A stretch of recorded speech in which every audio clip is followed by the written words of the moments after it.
morning, everyone. I am here today with Mr. Oliver Brioso, our University Coordinator for Education Technology. So, good morning, sir. I am Mr. Eman Interino. Good morning. So, today, I'm going to ask you some question about leadership. What does leadership mean to you? When we say leader, it's not always be on the first line. Pag sinabi nating leader, he or she has this characteristics to take care of your colleagues or to take care of the members of the organizations or your office or your department.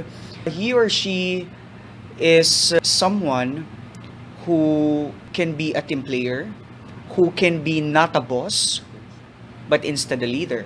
Because there's a difference between a boss and a leader. A boss is someone who always has this autocratic Yes. or very authoritative manner. But a leader is someone who lead the group in a way he is someone with equal footing. So, sir, from your past experiences, can you describe to us what is the key actions and behavior of the person that you've experienced as your best leader? Now that I am the coordinator and I have my superior, the director for education technology, I know she's been very caring to us. And I know the best characteristics or the key actions of being a leader is that she has this kind of hard work, perseverance, persistence, and courage.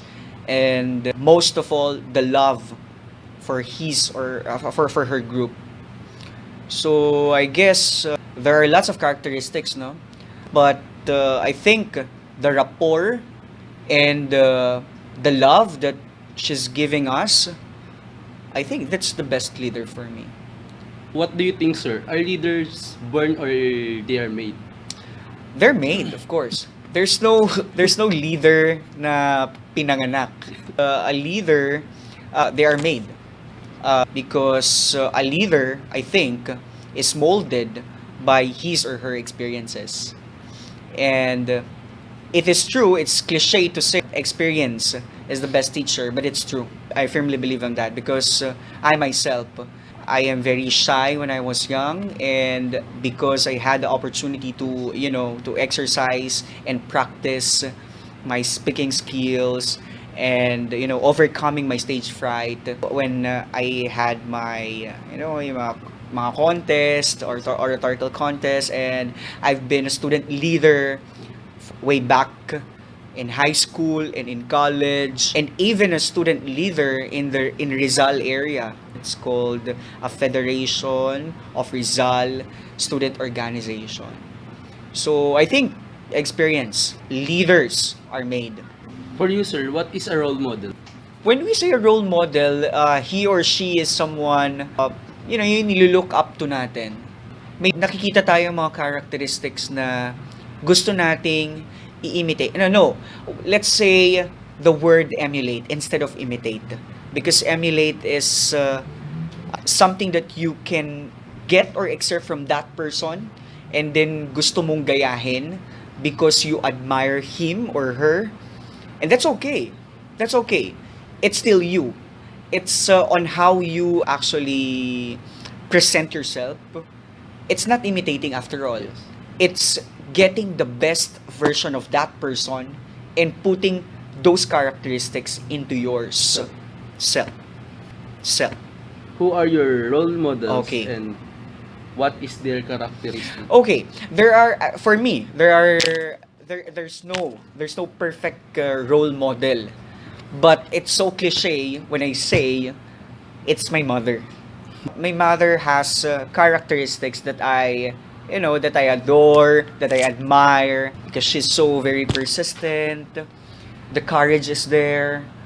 I lost my father when I was in second year college, and she's a strong woman, and I want to be like her.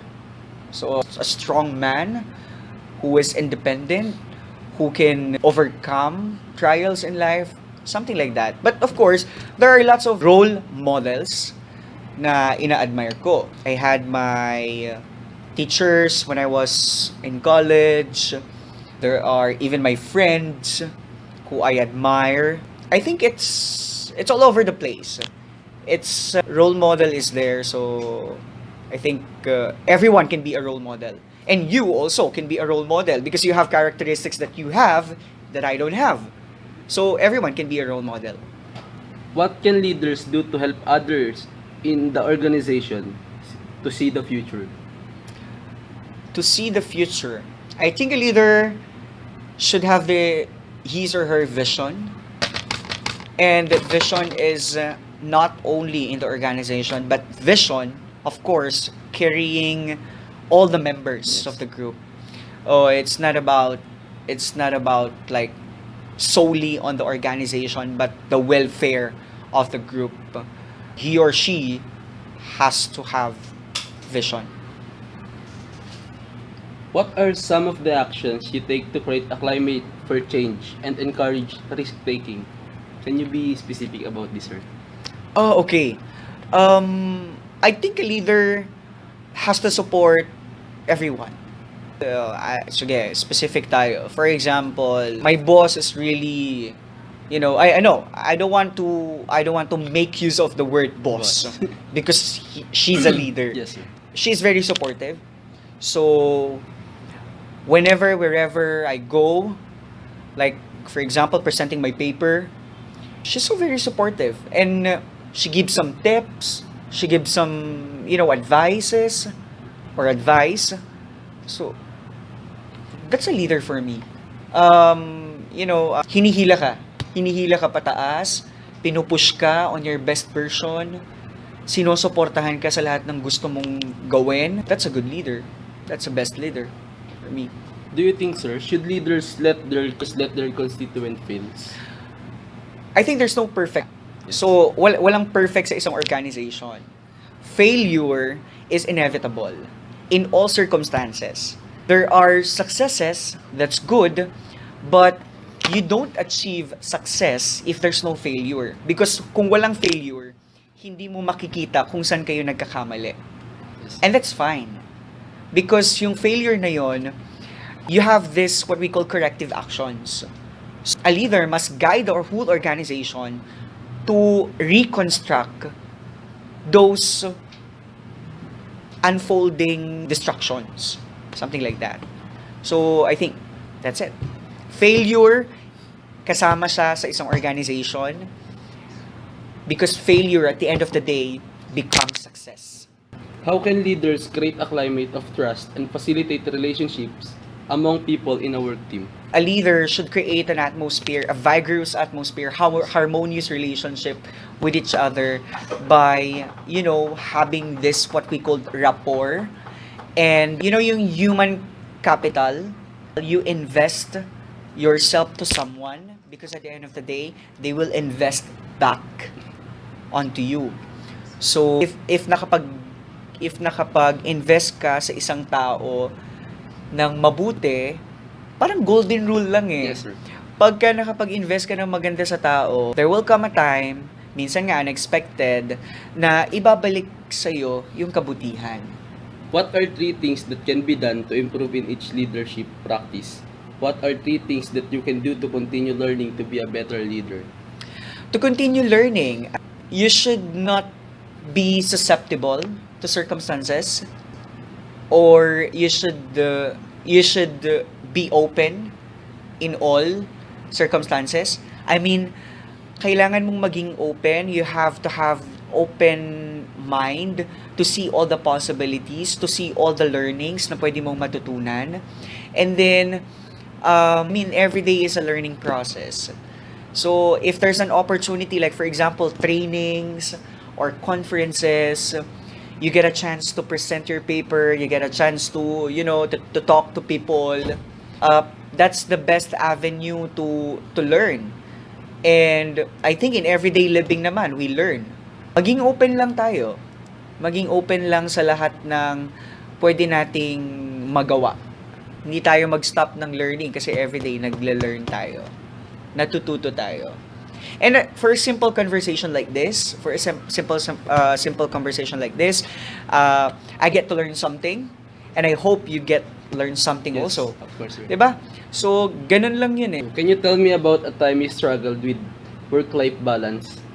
Did you manage to solve the problem and how did you do it, sir? Wow.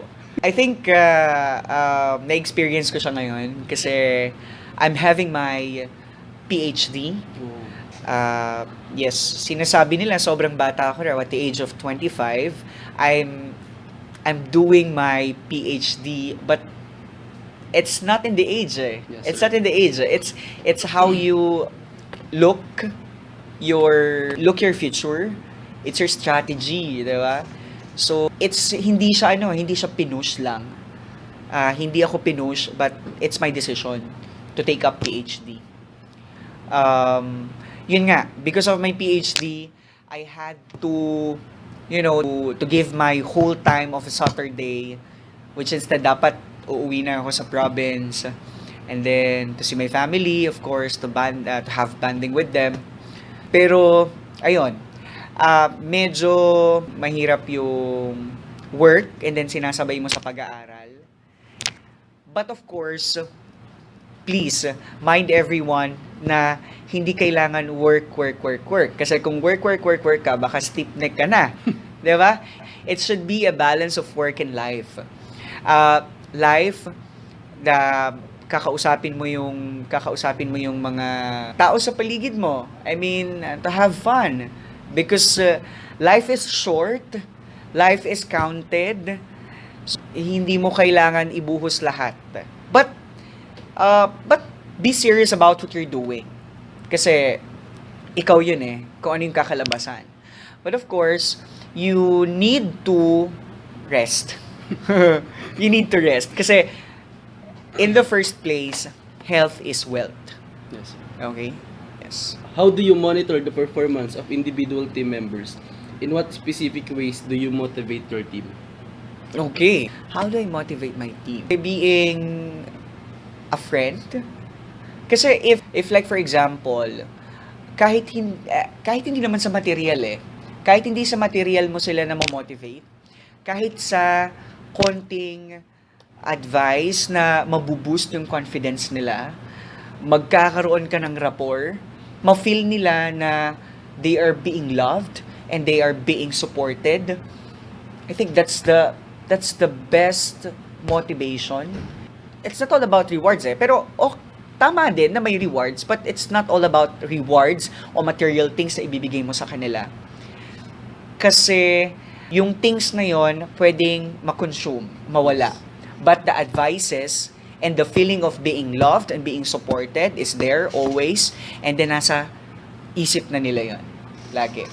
So, I think that's the best way my team be motivated. So, for the last question, sir, how would you describe your leadership style? My leadership style, I think I'm very free-flowing. Like, I'm not an autocratic type of leader.